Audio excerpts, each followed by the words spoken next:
నమస్తే, welcome to Suman TV. నేను మీ విష్ణు. ప్రస్తుతంతో పాటు certified investment advisor Edara Ramakrishna గారు ఉన్నారు. సో వారితో మాట్లాడి స్టాక్ మార్కెట్స్ లో వచ్చే క్యాపిటల్ గెయిన్స్ పైన ఇన్కమ్ ట్యాక్స్ రేట్స్ అనేవి ఏ విధంగా ఉంటాయో వారి విశ్లేషణ ద్వారా తెలుసుకుందాం.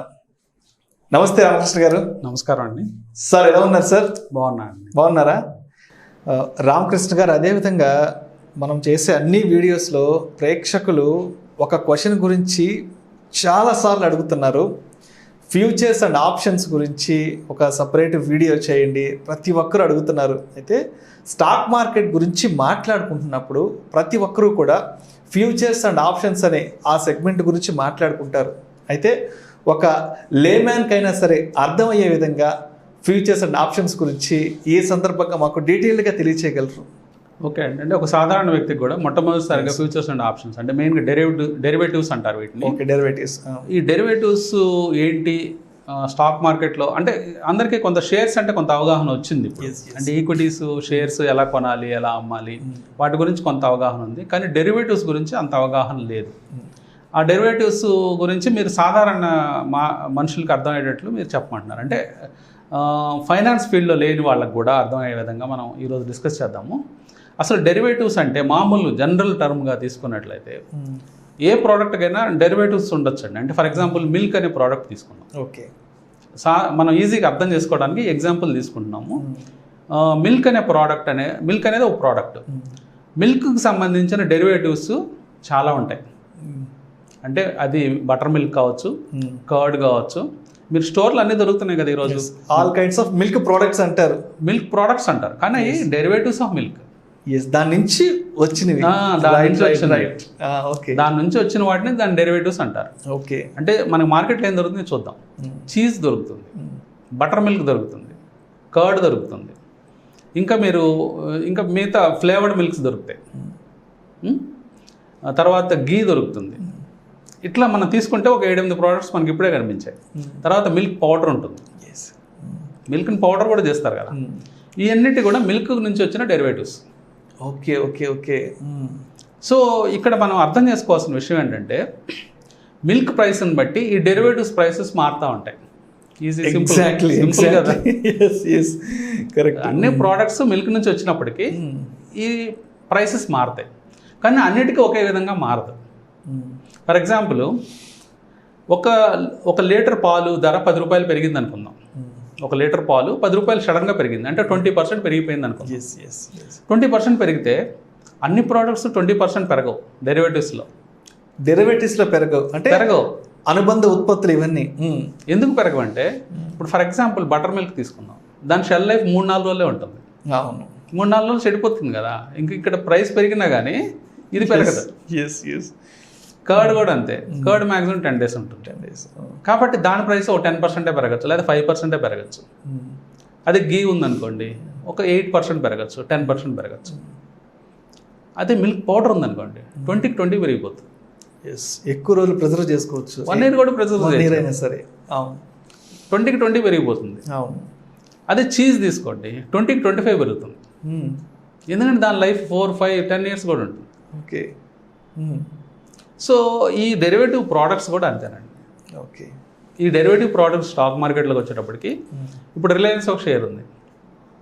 ఈ ప్రోడక్ట్స్కి డెరివేటివ్ ప్రోడక్ట్స్ అంటే ఫ్యూచర్ అని ఉంటుంది. రిలయన్స్ ఫ్యూచర్ అంటాం. ఓకే. అట్లాగే రిలయన్స్ ఆప్షన్స్ అంటాం. ఆప్షన్స్లో రకరకాల స్ట్రైక్ ప్రైసెస్ ఉంటాయండి. తర్వాత రకరకాల ఎక్స్పైరీ డేట్స్ ఉంటాయి. అంటే అంటే స్టాక్స్కి ఇంకా వీక్లీ ఎక్స్పైరీస్ రాలేదు. ఇండెక్స్లు తీసుకున్నట్లయితే బ్యాంక్ నిఫ్టీ లాంటివి వారం రోజుల్లో ఎక్స్పైర్ అయ్యే కాంట్రాక్ట్స్ ఉంటాయి. అంటే ఆ వారం రోజుల తర్వాత ఆ కాంట్రాక్ట్ పనిచేయదు. ఆ పర్టికులర్ వీకెండ్, ఆ పర్టికులర్ థర్స్డే ఆ కాంట్రాక్ట్ క్లోజ్ అయిపోతుంది. Weekly contract, monthly contract last Thursday close అయిపోతుంది. సో ఒక ఎక్స్పైరీ ఉంటుంది, ఒక స్ట్రైక్ ఉంటుంది. ఈ ఎక్స్పైరీ డేట్ని బట్టి వాటి ప్రీమియమ్స్ వేరీ అవుతూ ఉంటాయి. ఫర్ ఎగ్జాంపుల్ రిలయన్స్ రిజల్ట్స్ ఒక 2 వారాల తర్వాత ఉన్నాయి అనుకుందాం. అంటే August 1st రిజల్ట్స్ వస్తున్నాయి అనుకుందాం, క్వార్టర్లీ రిజల్ట్స్. అలా వచ్చే సందర్భంలో ఈ రాబోయే 2 వారాల ఎక్స్పైరీలు ఊరినే క్లోజ్ అయిపోతాయి. అంటే పెద్ద ఇంపాక్ట్ ప్రైసెస్ మీద ఉండకపోవచ్చు. ఓకే. ఎందుకంటే ఆ కాంట్రాక్ట్ ఆగస్ట్ తర్వాత వచ్చే కాంట్రాక్ట్స్ మీద ఇంపాక్ట్ ఎక్కువ ఉంటుంది. ఆ రిజల్ట్స్ సంబంధించిన. సో ఇట్లాగే మనం ఈ డెరివేటివ్స్ ప్రోడక్ట్స్లో ఆప్షన్స్లో రకరకాల టర్మినాలజీస్ వస్తాయి. ఒకటి ఎక్స్పైరీ డేట్, అంటే ఆ కాంట్రాక్ట్ ఎప్పుడు ఎక్స్పైర్ అయిపోతుంది అనేది. ఓకే. ఫ్యూచర్స్ కూడా అంతే, ఫ్యూచర్స్లో ఎక్స్పైరీ డేట్ ఉంటుంది, ఆప్షన్స్లో ఎక్స్పైరీ డేట్ ఉంటుంది, రెండు కామను. తర్వాత లాట్ సైజ్ అంటాం. ఈ డెరివేటివ్స్ని మనం ఒక యూనిట్ ఇండియాలో స్టాక్ మార్కెట్లో షేర్స్ చేసే వాళ్ళకి తెలిసింది, ఒక్క షేర్ కూడా కొనుక్కోవచ్చు రిలయన్స్.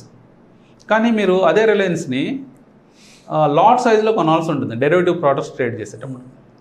కనీసం 250 లాట్, మినిమం 1 లాట్ వచ్చేటప్పటికి రిలయన్స్ చేయాలంటే 250. అంటే ఈ రోజున ప్రైస్ కనుక చూసినట్లయితే 2100 రూపాయలు ఉంటే 2100 ఇంటూ 250 రూపాయలు, 250 లాట్ సైజ్. అంటే అంత కాంట్రాక్ట్ దాదాపుగా 4.5 లక్షల నుంచి 5 లక్షల రూపాయల దాకా మనం ఎక్స్పోజర్ తీసుకుంటున్నాం. ఓకే. ఈ డెరివేటివ్స్ చేయటానికి కొంత అడ్వాంటేజ్ దొరుకుతుంది మార్కెట్లో. ఎలాగంటే మార్జిన్ సిస్టమ్ ఉంటుంది. అంటే full money 5 lakhs కాంట్రాక్ట్కి 5 lakhs pay చేయాల్సిన అవసరం లేదు. ఓకే. మీరు కేవలం 2 లక్షల రూపాయలతో కూడా ఆ కాంట్రాక్ట్ని మేనేజ్ చేయొచ్చు. ఈ రోజున మార్కెట్లో మార్జిన్ మనీ రిలయన్స్ వచ్చేటప్పటికి కేవలం 1,20,000 రూపాయలు మాత్రమే. అంటే 1,20,000 రూపాయలు క్యాష్ కనుక మీరు మీ బ్రోకర్తో టైఅప్ చేస్తే మీరు 5 లక్షల ఎక్స్పోజర్ తీసుకోవచ్చు. అంటే స్టాక్ మార్కెట్లో మీరు 5 లక్షల రూపాయలు పెట్టుబడి పెడితే 5 లక్షల రూపాయలకు సంబంధించిన షేర్లే వస్తాయి రిలయన్స్ స్టాక్ మార్కెట్లో. ఈ డెరివేటివ్ ప్రోడక్ట్స్లో ఏంటంటే 1,20,000 పెడితే, అంటే 1/4 మనీ పెడితేనే మీకు ఫుల్ ఎక్స్పోజర్ ఇస్తారు, 5 lakhs ఎక్స్పోజర్ ఇస్తారు. ఓకే. సో మీ రిటర్న్స్ అనేది అబ్నార్మల్గా మారిపోతాయి. ఓకే. అంటే మీకు లాభాలు వచ్చినా పర్సంటేజ్ టర్మ్స్లో చూసుకున్నట్లయితే ఎక్కువ లాభాలు వస్తాయి. 5 లక్షలు పెడితే 10% రిటర్న్ వచ్చింది అనుకోండి, ఇక్కడ మనం డెరివేటివ్ ప్రోడక్ట్ మీద పెడుతుంది 1/4 కదా, అంటే 4 times ఎక్కువ ప్రాఫిట్ వస్తుంది, అంటే 40% రిటర్న్ వస్తుంది. ఓకే. అదే సమయంలో 5 లక్షలు పెట్టి ఎక్స్పోజర్ తీసుకొని మనం ఒక షేర్ కొంటే ఒక 10% తగ్గింది అనుకోండి, అక్కడ కేవలం 50,000 రూపాయలు మాత్రమే నష్టం వచ్చే అవకాశం ఉంది, అంటే 10%కి. అదే ఇక్కడ డెరివేటివ్ ప్రోడక్ట్స్ చేసే వాళ్ళకి స్టాప్ లాస్ లేకపోయినట్లయితే అదే రిస్క్ అంటే 40% రిస్క్ అనమాట. ఓకే. అంటే రిస్క్ రివార్డు రెండూ ఎక్కువే. రిస్క్ ఉంది, రివార్డ్ ఉంది, ఇది దృష్టిలో పెట్టుకోవాలి. సో ఆప్షన్స్, ఫ్యూచర్స్ అంటే సింపుల్ లాజిక్ అండి. ఫ్యూచర్ అంటే ఓన్లీ లాట్ సైజ్ మారుతుంది, లాట్ తీసుకోవాలి, ఆప్షన్ అయినా లాట్ తీసుకోవాలి, ఒక ఎక్స్పైరీ డేట్ గుర్తుపెట్టుకోవాలి. ఆ ఎక్స్పైరీ డేట్ లోపల ఈ ఫ్యూచర్ కాంట్రాక్ట్ని మనం హ్యాండిల్ చేయాలి, అంటే బై సెల్. కానీ ఎప్పుడైనా చేసుకోవచ్చు, అంటే ఒకే రోజు చేయాల్సిన అవసరం లేదు, అంటే ఆ సెటిల్మెంట్ రోజే చేయాల్సిన అవసరం లేదు. ఎప్పుడైనా ఈ రోజు కొని ఈ రోజైనా అమ్ముకోవచ్చు, ఇంట్రాడే చేయొచ్చు, ఆ ఎక్స్పైరీ డేట్ లోపల ఎప్పుడైనా స్క్వేర్ అప్ చేయొచ్చు పొజిషన్. ఇంకో డెరివేటివ్స్ వల్ల ఇంకో అడ్వాంటేజ్ ఏంటంటే స్టాక్ మార్కెట్లో మనకి ఇప్పుడు షేర్స్ కొని అమ్మటం మాత్రమే మనకు తెలుసు అందరికీ, కానీ షేర్స్ అమ్మి కొనటం అనే బిజినెస్ కూడా ఉంది. దీన్ని షార్టింగ్ బిజినెస్ అంటారు, షార్ట్ చేస్తారు. ఓకే. అదే ఈక్విటీ డెరివేటివ్స్లో షార్ట్ చేయొచ్చు మీరు, అంటే షేర్స్ని ముందుగా అమ్మి ఒక నెల రోజుల తర్వాత ఎక్స్పైరీ లోపల మళ్ళీ తిరిగి కొనవచ్చు ఏ సందర్భంలో అయినా మీకు లాభాలు వచ్చే పక్షంలో. అంటే మీకు ఒక స్టాక్ మీద వ్యూ ఉంది, అంటే మీ టెక్నికల్ అనాలిసిస్ ద్వారానో వేరే న్యూస్ మీకు తెలిసిన ద్వారానో ఈ స్టాక్ పడిపోతుందని మీకు అవగాహన ఉంటే ఆ షేర్ని మీరు అమ్మి తర్వాత కొనవచ్చు. ఆ బిజినెస్ కూడా ఉంది కాబట్టి డెరివేటివ్స్ వల్ల ఉన్న ఇంకో అడ్వాంటేజ్ అది. అంటే డెరివేటివ్స్లో ఉన్న అడ్వాంటేజెస్ ఏంటి, తక్కువ మొత్తంతో పెద్ద ఎక్స్పోజర్ తీసుకోవచ్చు, 4 times 5 times 8 times దాకా ఎక్స్పోజర్ తీసుకోవచ్చు. నెంబర్ 2, మనం ఇప్పుడు చెప్పుకున్నట్లు డెరివేటివ్స్లో మనం ట్రేడ్ చేసేటప్పుడు రివర్స్ ట్రేడ్లు కూడా చేయొచ్చు, అంటే ముందు అమ్మి తర్వాత కొనవచ్చు. ఓకే. ఇలాంటి అడ్వాంటేజెస్ ఉన్నాయి, అందువల్ల ఎక్కువ మంది డెరివేటివ్స్ వైపు వస్తారు ట్రేడర్స్. తర్వాత ఆప్షన్స్ గురించి చెప్పాలంటే ఆప్షన్స్ అనేవి ఇంకొంచెం కాంప్లికేటెడ్ సబ్జెక్ట్. అంటే ఫ్యూచర్ అంత ఈజీ కాదు, ఫ్యూచర్స్ అంత ఈజీ సబ్జెక్ట్ కాదు. అంటే దీంట్లో కాల్ ఆప్షన్, పుట్ ఆప్షన్ 2 రకాలు ఉంటాయి.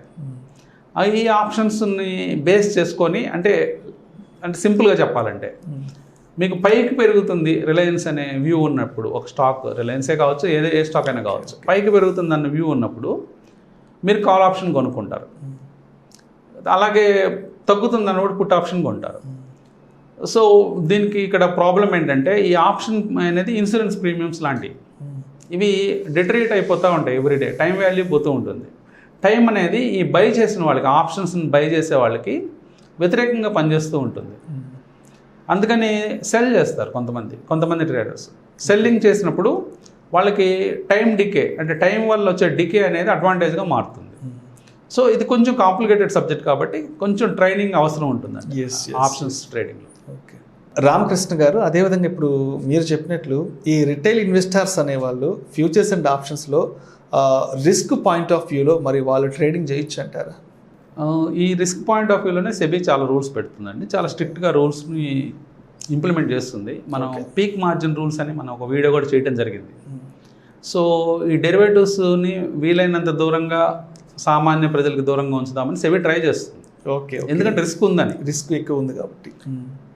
అంటే ఈ డెరివేటివ్స్లో చాలా పెద్ద రిస్క్లు కూడా ఉంటాయండి. అంటే సడన్ మూవ్స్ వచ్చినప్పుడు, ఇందాక మనం చెప్పినట్లు ఒక ఎగ్జాంపుల్లో ఎక్స్పోజర్ వాల్యూలో 10% పోతే, అంటే 5 లక్షల కాంట్రాక్ట్లో 10% పోతే 50,000 పోతుంది షేర్స్ కొన్న వాళ్ళకి. అదే డెరివేటివ్ చేసే వాళ్ళకి 40% పోతుంది.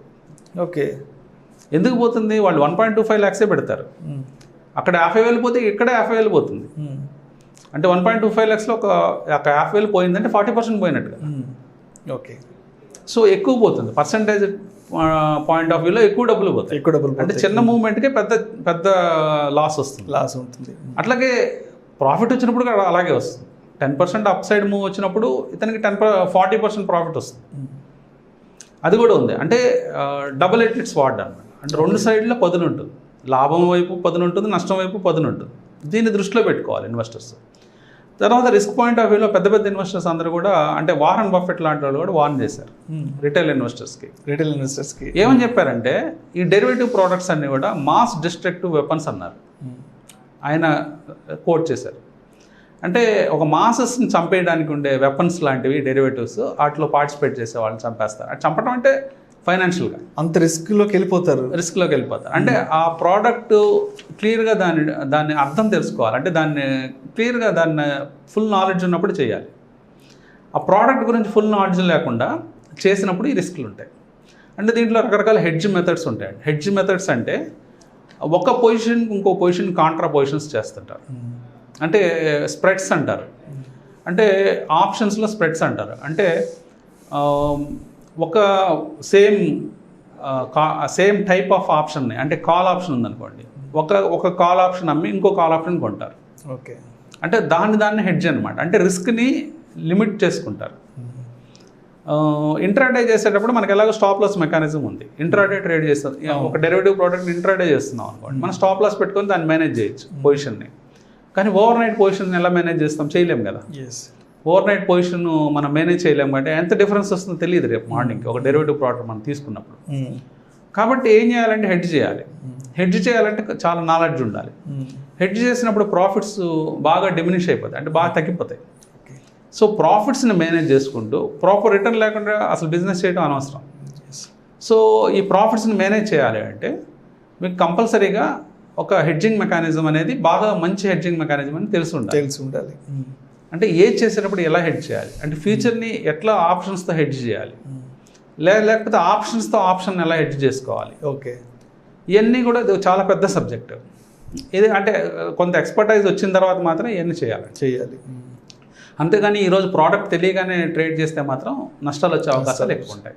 సో ఇన్వెస్టర్స్ అందరూ, అంటే రిటైల్ ఇన్వెస్టర్స్, ఈ ప్రోడక్ట్స్ మంచివి కాదని నేను చెప్పను. ఈ ప్రోడక్ట్స్ మంచివే, కాకపోతే దాన్ని ఎలా చేయాలో నేర్చుకున్న తర్వాత మాత్రమే ట్రేడ్ చేయాలి. Okay, right.